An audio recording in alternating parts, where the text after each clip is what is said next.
ஆனால் டைம் இருக்காது. அதே வயசானவங்க கிட்ட பார்த்தீங்கன்னா அவங்கக்கிட்ட மணி நிறைய இருக்கும், டைம் இருக்கும், ஆனால் எனர்ஜி இருக்காது. ஸோ இந்த மாதிரி ஒரு லைஃப் ட்ராப்குள்ளே மக்கள் மாட்டிக்காமல் இருக்கிறதுக்கான ஒரு அட்வைஸ் தான் அவர் அதில் கொடுத்துருக்குது. அதை நம்ம ஃபாலோ பண்ணோம் அப்படின்னா இந்த மாதிரி ட்ராப்குள்ளே நம்ம மாட்டிக்க மாட்டோம், ஒர்க் லைஃப் பேலன்ஸை கொண்டு வர முடியும், இன்ஃபேக்ட் ரொம்ப எஃபிஷியண்ட்டான லைஃப் வாழ முடியும் அப்படின்னு சொல்லியிருக்காரு. அவர் மென்ஷன் பண்ணியிருக்க 4 விஷயங்கள் டீல் அப்படின்னு சொல்லியிருக்காரு. ஆக்சுவலாக அவர் எடுத்துருக்க கான்செப்டே பார்த்தீங்கன்னா ஒரு absolute and relativity concept, relative income அப்படி கொண்டு வந்திருக்காரு. இப்போ ஃபார் எக்ஸாம்பிள் நீங்கள் சென்னையில் இருக்கீங்கன்னு வச்சுக்கோங்களேன், மந்த்லி 1 lakh சேலரி வாங்குறீங்க. இதே ஒன்று உங்கள் ஃப்ரெண்டு வந்து ஒரு கிராமத்தில் இருக்காங்க, அவங்க வந்து மந்த்லி 50,000 சம்பளம், அவங்க 50,000 வாங்குறாங்கன்னு வச்சுக்கோங்க. யார் ரிச்சுன்னு நினைக்கிறீங்க? வில்லேஜில் இருக்க அவங்களுக்கு செலவுகள் கம்மியாக இருக்கும். ரெண்டாவது ஒரு ஆர்கானிக் ஃபுட்டு அவங்களே ரெடி பண்ணிக்க முடியும். ஒரு வெஜிடபிள்ஸோ இல்லை மாடு வீட்டில் வளர்க்க முடியும், ஆடு வளர்க்க முடியும், கோழி வளர்க்க முடியும். ஸோ தேவையான மீட் அண்ட் எல்லாமே அவங்களே உருவாக்கிக்க முடியும். ஸோ அவங்களுக்கு ஒரு நல்ல life style, healthy life style கிடைக்கும், ப்ளஸ் பீஸ்ஃபுல்லான லைஃப் ஸ்டைல், நல்ல ஒரு அட்மாஸ்பியர். ஸோ அவங்களுக்கு அந்த எக்ஸ்பென்சஸ், ஹாஸ்பிட்டல் எக்ஸ்பென்சஸ் இந்த மாதிரி விஷயங்கள்லாம் கட்டையில் ஆகும். அண்ட் ரெண்டல் அது மாதிரி இது இருக்காது, ஏன்னா ஆல்ரெடி அவங்க ஓன் ஹவுஸில் இருப்பாங்க, எந்த கடனும் இருக்காது. ஸோ அவங்க வசதியாக இருப்பாங்களே தவிர நாம் இங்கே சென்னையில் இருக்கிற நாமோ இல்லை பெரிய மெட்ரோ சிட்டிஸில் இருக்கவங்க இன்கம் வாங்கி எக்ஸ்பென்சஸ் எக்கச்சக்கமாக இருக்கும் நமக்கு. ஸோ இங்கே யார் வசதியாக இருப்பாங்கன்னா இப்படி தான் நம்ம வந்து இன்கமோட ரிலேட்டிவிட்டியை வந்து எக்ஸ்பிளைன் பண்ணியிருக்காரு. இப்படி தான் நம்ம பார்க்கணும் அப்படிங்கிறாரு. Not just because of the நிறைய சம்பளம் வாங்குறீங்க அப்படின்னு இல்லை, எவ்வளோ தூரம் எக்ஸ்பென்சஸ் இருக்குது அதெல்லாம் வந்து கன்சிடரேஷன் பண்ணணும் அப்படின்னு சொல்லியிருக்காரு.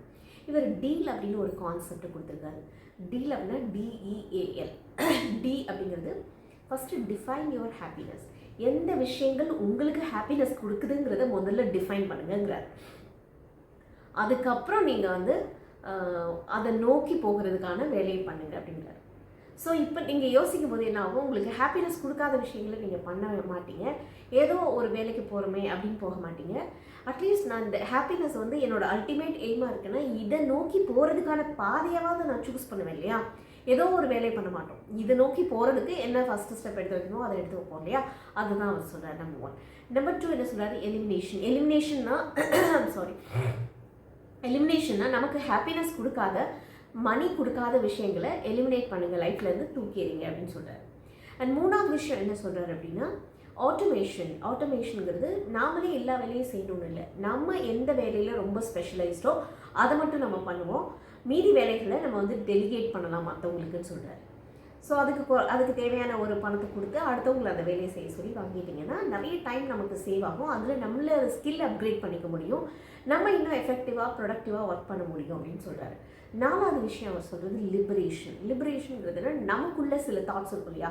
இந்த ஊரை விட்டு நான் வெளில போய் ஒர்க் பண்ண மாட்டேன், இந்த டிபார்ட்மெண்ட்டை விட்டு நான் வெளில போய் ஒர்க் பண்ண மாட்டேன், இந்த பர்டிகுலர் ஏரியா விட்டு நான் போக மாட்டேன், இந்த ஆஃபீஸை விட்டு போக மாட்டேன் அப்படின்னா நிறைய நமக்குள்ளே ஒரு ரெஸ்ட்ரிக்ஷன் இருக்கும் இல்லையா. அதெல்லாம் உடச்சி வெளியில் வாங்க அப்படின்னு சொல்கிறார். ஸோ இந்த மாதிரி ஒரு பியூட்டிஃபுல்லான ஒரு கான்செப்டை இவர் இதில் மென்ஷன் பண்ணியிருக்காரு. இந்த புக்கு படிக்கும்போதே உங்களுக்கு வந்து அவ்வளோ ஒரு நிறைய ஒரு தெளிவு கிடைக்கும். எப்படி நம்ம முடிவுகள் எடுக்கணும், எப்படி நம்மளோட லைஃப்பில் வந்து கரியரை சூஸ் பண்ணி எதை நோக்கி நம்ம போகணுங்கிற ஒரு கிளாரிட்டி கிடைக்கும். இதில் சொன்ன நிறைய விஷயங்களை நான் இங்கே சொல்லிட்டேன். உங்களுக்கு அப்படி ஆசையாக இருந்துச்சுன்னா அந்த புக்கை வாங்கி படிங்க. இந்த வீடியோ யாருக்காவது இந்த வீடியோ யூஸ்ஃபுல்லாக இருக்குன்னு நான் நம்புகிறேன். யாருக்காவது யூஸ்ஃபுல்லாக இருக்குன்னு நினச்சிங்கன்னா மறக்காமல் அவங்களுக்கும் இதை ஷேர் பண்ணுங்கள். With that note, this is Shakti signing off. Thank you so much. And the psychology relevant-ஆக நீங்கள் ஏதாவது கோர்ஸ் படிக்கணும்னு நினச்சிங்கன்னா என்னோட ஆன்லைன் ஒர்க் ஷாப்பில் ஜாயின் பண்ணலாம்.